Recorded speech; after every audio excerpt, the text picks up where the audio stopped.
আমরা তো off white কালারের ভিতরে বিনহামিদের খুব সুন্দর একটা ড্রেস দেখে নেব। এটা ড্রেসটা ফ্রন্ট পার্ট, অফ হোয়াইটের উপরে ছোট ছোট অরেঞ্জের ফুল থাকবে, আর এটা থাকবে জামাটার নিচের পোর্শন, খুব সুন্দর একটা প্রিন্ট থাকবে। আর এটা চলে আসলো জামার ব্যাক পার্ট।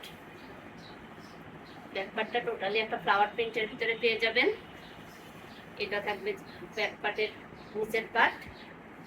আর এইটা চলে আসলো স্লিপের অংশ। এটার সঙ্গে আকর্ষণীয় যেটা সেটা হলো, এটা হলো আপনার সালোয়ার। সালোয়ারের নিচের পোর্শনে খুব সুন্দর একটা প্রিন্ট থাকবে, চাইলে এটাতে প্লাজো বানাইতে পারেন। আর প্লাজো বানালে এই ধরনের প্রিন্টগুলো খুব সুন্দর লাগে। আর অফ হোয়াইটের সাথে চলে আসলো একটা নামাজি দোপাট্টা, ডিপ অরেঞ্জের ভিতরে পেয়ে যাবেন। কি সুন্দর অরেঞ্জের ভিতরে একটা নামাজি দোপাট্টা। ড্রেসটা কালার ভালো লাগলে নিয়ে নেবেন।